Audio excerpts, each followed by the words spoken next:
Meng Tianzheng returned to Imperial Pass after an extraordinary victory, having slain several foreign supreme beings and even captured a supreme being from an emperor clan alive. The entire city erupted into celebration as countless cultivators and ordinary citizens flooded the streets, cheering, shouting his name, and even shedding tears. For countless years, Imperial Pass had suffered repeated defeats and lost many heroes and supreme experts in battle. This time, however, they had achieved a glorious and almost unimaginable victory. The soldiers who had followed Meng Tianzheng into battle originally believed they were marching toward certain death. Yet they returned alive and triumphant, their spirits soaring. People throughout the city hailed Meng Tianzheng as a war god whose divine might was unmatched. Yet amid the joy, many suddenly thought of Huang. Despite his incredible achievements and the countless enemies he had slain, he had been handed over to the foreign side by Jin Taijun. The mood instantly became complicated. Many people felt ashamed and filled with regret, believing that Imperial Pass had failed one of its greatest heroes. The members of the Jin family and the other great clans that had supported Jin Taijun all wore ugly expressions, unable to face the public's accusing gazes. At that moment, Meng Tianzheng took the head of a slain enemy supreme being and threw it onto the ancestral altar as an offering to the heroic spirits of those who had fallen defending Imperial Pass through countless generations.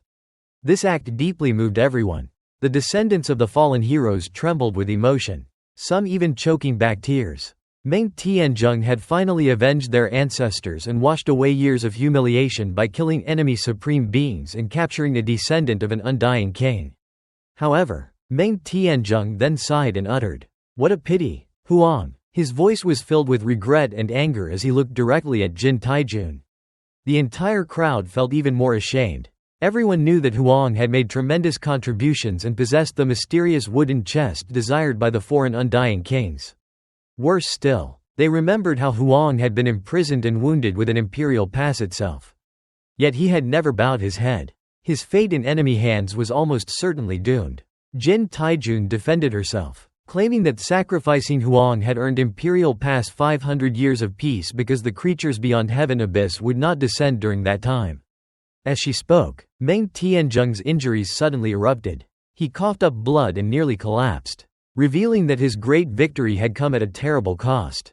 Nevertheless, when he heard Jin Taijun's words, his anger exploded, pushing aside those supporting him. Meng Tianzheng strode forward like an enraged lion. His blood-stained golden armor shone brilliantly. His hair stood on end, and his aura shook the entire city. He coldly asked if she truly believed those mysterious beings would only descend after 500 years. Jin Taijun insisted that her family had paid a tremendous price to obtain this information.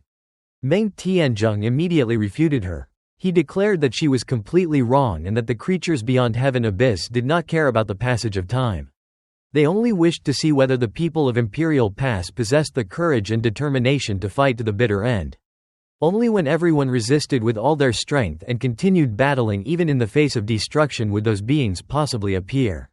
His words shocked everyone, because it meant that Huang's sacrifice had been completely meaningless. Furious, Meng Tianzheng accused Jin Taijun of making everyone's hearts turn cold and betraying a meritorious hero while shamelessly claiming to have protected Imperial Pass. Unable to tolerate her any longer, he attacked. Jin Taijun immediately activated her supreme weapon, the violet gold mace, which carried chaotic energy and had been forged with precious immortal materials. However, Meng Tianzheng was simply too powerful. Using the imperishable scripture, he met the weapon with his bare hand and struck it directly. To everyone's horror, the indestructible mace shattered into pieces. Before Jin Taijun could react, Meng Tianzheng rushed forward. Instead of immediately suppressing her, he raised his hand and viciously slapped her across the face. The sound echoed through Imperial Pass, and the proud, domineering Jin Taijun was publicly humiliated before the entire city. Jin Taijun was humiliated beyond anything she had ever experienced. Despite being a supreme being who had dominated the era and acted arrogantly for countless years, she was repeatedly slapped in the face by Meng Tianzheng. Furious and ashamed, she unleashed her blood energy and resisted with all her strength. But the Great Elder's attacks only became fiercer. Meng Tianzheng relied on the power of the imperishable scripture, which had made his body incredibly powerful and nearly indestructible. In close combat, he completely overwhelmed Jin Taijun. even though fighting with the flesh was the Jin family's greatest specialty. Her barriers and divine techniques were shattered one after another, and she was struck in the face repeatedly. Blood flowing from her lips. Although she was a supreme being and could withstand blows that would kill ordinary cultivators instantly.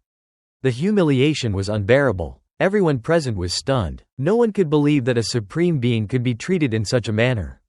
The Jin family members turned pale, while other great clans like the Du family and the Pixio clan were terrified, knowing they lacked even a supreme being to protect them.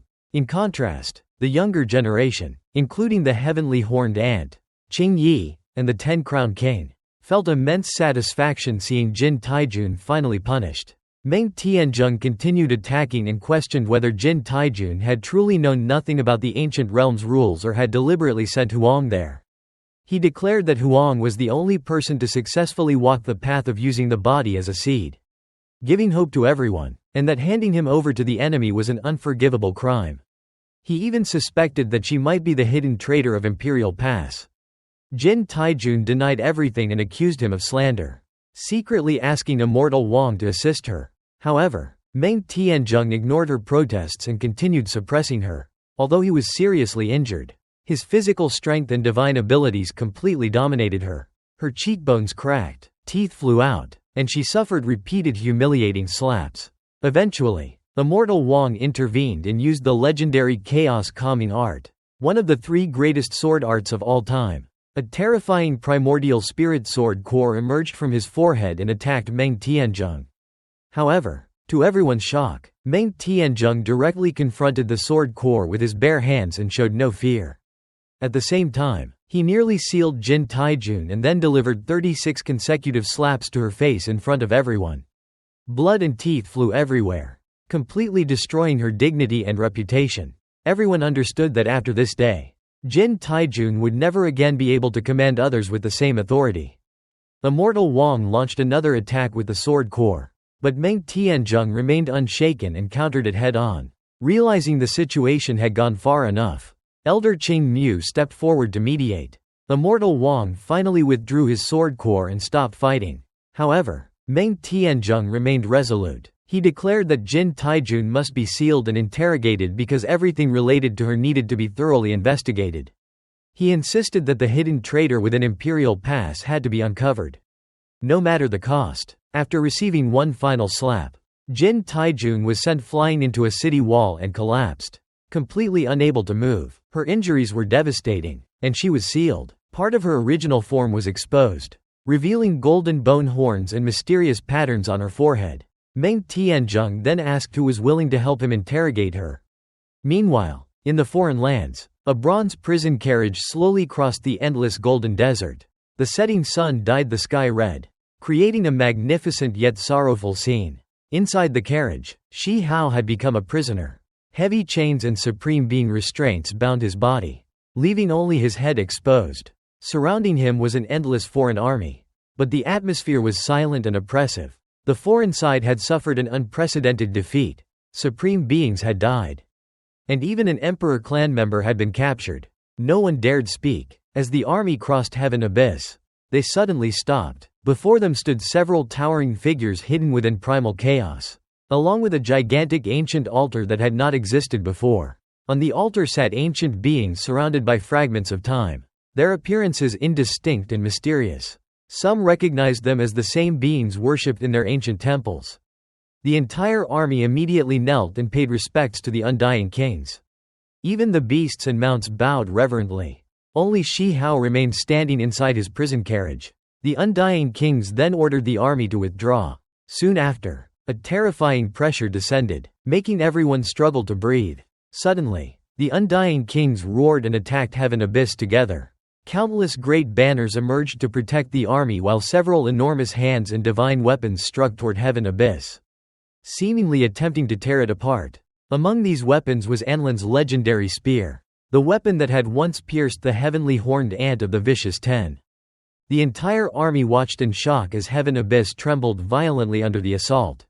Multicolored light and immortal mist surging out to resist the attack. In the end, Anlin's spear was repelled and returned to the altar. An undying being explained that this was only a test. The undying kings could cross heaven abyss if they truly wished. But doing so now would require a terrible price and was not worth the sacrifice. Just as everything became quiet again, deep rumbling sounds echoed from beneath the earth, as if gigantic beings were approaching. The undying beings immediately became serious and ordered everyone to retreat even farther away. Even the ancient ancestors on the altar withdrew, shocking everyone. Then, a streak of dark light appeared from the distant horizon, like a black sun rising at the end of the world. It transformed into a dark path filled with ominous black mist and a terrifying aura of death, making it seem as if the underworld had descended upon the world. As the black mist spread, everyone finally saw what was approaching from the end of the world, an unimaginably massive grave standing upon the edge of the earth. Connected to them by that dark, mysterious path, a gigantic blood-red grave suddenly appeared at the edge of heaven and earth. Towering into the clouds, the soil looked as if it had been soaked in blood, and a dark path extended from it toward the battlefield. Everyone felt an overwhelming pressure, as though their souls were about to be harvested. Fortunately, the 10,000 banners sealing the area weakened its terrifying aura. Some people guessed that this was related to the legendary graves of undead knights. Shi Hao immediately became alert because he had only recently learned about these mysterious beings. The grave looked like the entrance to hell, surrounded by primal chaos and black mist. Then, the grave split open, revealing visions of endless corpses and seas of blood before finally exposing an ancient land filled with tombs. Everyone realized that this was the mysterious burial region. The appearance of the burial region shocked even the undying beings. In the past, foreign cultivators had disturbed a mysterious grave there and entire powerful king clans were annihilated, leaving only scorched earth and bones behind. Since then, the foreign side had deeply feared the burial region and treated it with extreme caution. At that moment, a rusted bronze carriage appeared on the dark path. It was pulled by 8 decaying Pegasi. But as they advanced, their rotten bodies gradually revived and transformed into magnificent divine steeds covered in lightning and glowing with life. Foreign cultivators recognized them from ancient carvings and called them the 8-horse diagrams Pegasi. On the carriage sat a dried corpse that also transformed into a lively old man with bright golden eyes. Speaking an unknown language, he calmly invited the undying kings to board the carriage and enter the burial region. Surprisingly, the undying kings agreed. The foreign army was stunned because no one had expected the rulers of the burial region to personally invite Anlin, Shuto, and the other kings. Although many powerful beings wanted to object, fearing that the depths of the burial region were an extremely dangerous place. No one dared challenge the decision of the undying kings. Shuto ordered the army to withdraw and strictly forbade anyone from entering the burial region. The bronze carriage then traveled along the dark path and entered a black crack within the giant grave, disappearing completely. The departure of the undying kings left everyone shocked and confused. Both the foreign side and imperial pass sensed that a great change might be approaching, since the normally hidden burial kings had finally taken action. Meanwhile, the foreign army began retreating. Shi Hao, still imprisoned in a prisoner carriage, silently crossed the border into the foreign land, passing through ancient forests, mountains, and regions filled with chaotic energy. He finally entered a completely new world. As he stepped into this foreign realm, Shi Hao immediately sensed a difference. Powerful Dao laws poured into his body like lightning, causing his blood to boil and his entire body to tremble. The world's perfect and flawless great Dao descended upon him like a divine tempering, marking the beginning of his journey in the enemy's land as a lone prisoner. After entering the foreign realm, Shi Hao was immediately suppressed by its perfect great Dao laws and heaven's will. The overwhelming natural laws seemed to crush his body and soul, as if reforging him entirely. He quickly realized that compared to this world, the 9 heavens and 10 earths were incomplete and damaged, leaving flaws in cultivators unless they surpassed every cultivation limit. Because Shi Hao had always cultivated beyond perfection and followed the path of using his own body as a seed, he was less dependent on the world's laws and could withstand the pressure. Even so, he regretted being a prisoner, since this realm could have been an incredible opportunity to temper his body, soul, and Dao fruit. The foreign army continued in silence, worried about the consequences of the undying kings entering the burial region. As they traveled, Shi Hao suddenly sensed a familiar aura and realized he had once been here before. When he had accidentally entered a mysterious ancient land outside desolate border during his journey to the heavenly deity institution. The army arrived at a gigantic transport formation that required several supreme beings working together to activate it. The process triggered terrifying phenomena, lightning, blood rain, and the howls of gods and devils. After passing through the ancient passage, Shi Hao became certain that he had entered an entirely different world, the true homeland of the foreign side and the land of the great king clans. Upon arriving, the world's powerful natural laws once again descended upon him. He saw tangible Dao laws filling the sky and a colossal world tree whose branches and roots could support stars and spread spiritual essence throughout the world. The realm was unimaginably vast, many times larger than the 9 heavens and 10 earths. Spiritual energy was so rich that liquid essence flowed on the ground. And rare ancient medicines grew everywhere, though dangerous regions such as blood swamps and flame caves also existed. As they passed through various clan territories and enormous cities, many armies departed for their own clans. The topic eventually turned to Shi Hao. Many wished to kill or torture him because he had slaughtered thousands of foreign cultivators and over 100 self-release realm experts. However, because he was a prisoner valued by the emperor clans and higher authorities, no one dared kill him without permission. After some debate, the leaders decided to imprison him in Blackwater Prison and keep him alive until the higher levels made a decision. Shi Hao was taken to one of the foreign side's 10 great cities and escorted into the ancient underground prison that had existed for countless eras. The prison contained terrifying creatures of immense strength, making Shi Hao, only at the self-severing realm, the weakest prisoner there. Nevertheless, he was treated with extreme caution and taken to the deepest and strongest cell. A place once used to imprison the greatest ancient figures. The deeper regions of the prison were eerily silent. After being thrown into his cell, Shi Hao examined his surroundings and discovered another cage nearby. To his shock, he saw a dried, motionless corpse hanging from a metal pillar inside it. The prison guards whispered fearfully, wondering whether the mysterious prisoner had finally died, as more than an entire great era had passed without the figure moving even once. The ancient heavenly cage remained dim and lifeless. For more than an entire era, the prisoner inside had shown no movement or sound. Yet the jailers still inspected him regularly because his origins were believed to be extraordinary. He hung from a blood-colored divine metal pillar by his own gray hair wrapped around his neck. His body dried up like a corpse. His ancient clothes and dried black-red blood were unlike anything from this world. And even the remaining blood on the ground still contained traces of primal chaos and lightning, proving he had once been an incredibly powerful being. Even the foreign cultivators feared approaching his cell.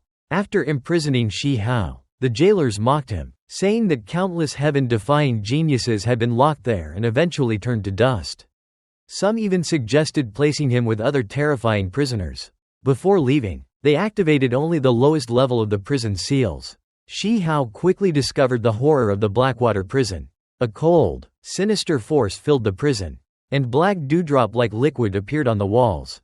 The liquid possessed terrifying corrosive power, melting his boots, flesh, and bones. His feet rotted away first, then his legs, causing unimaginable pain. Since he was still bound by Supreme Being level shackles, he could not resist or heal himself and could only endure as his body was eaten away. The jailers suddenly realized they had forgotten to remove his restraints. Any ordinary self-release realm cultivator would have already turned into black blood under such conditions. When they rushed back, they were shocked to find that Shi Hao was still alive despite half of his body having already decayed. Amazed by his toughness, they even delayed rescuing him. Eventually, they removed his shackles and threw him back into the prison. Freed from the restraints, Shi Hao immediately restored his body. To his surprise, his newly regrown legs felt even stronger than before. He realized that the foreign realm possessed complete great Tao and perfect natural laws. Unlike the incomplete laws of the Imperial Pass, he sensed that this prison might actually become a great opportunity for cultivation. Although the black liquid continued corroding him, Shi Hao noticed that each reconstruction made his body slightly stronger. Since his divine power could only slow the corrosion and not stop it, he decided to use the prison to temper his body deliberately. He allowed the black liquid to destroy him repeatedly, then reconstructed himself again and again, enduring hell-like suffering to forge a stronger physical body. Outside the prison, The guards believed Shi Hao would soon die and checked on him after 16 hours. They found him nearly reduced to a skeleton. His flesh and organs mostly rotted away. However, right before their eyes, brilliant multicolored light erupted from his body. His flesh and organs regenerated. Divine flames surrounded him, and his body became even stronger than before. The guards were stunned. A mere self-severing realm cultivator should never possess such resilience. They realized that Shi Hao was using the prison as a place to temper and reconstruct himself, turning torture into an opportunity for cultivation. Some wanted to stop him, fearing that the complete laws of their world would benefit him greatly. Others disagreed, saying he could always be crippled later. One person even suggested letting Shi Hao continue because his astonishing talent might attract the attention of the ancient corpse in the neighboring cell, the mysterious old monster who had been dead for more than an era. If that being revived and passed on his methods to Shi Hao, it could eventually become useful to them. In the end, they decided to leave Shi Hao alone, believing they could destroy him whenever they wished.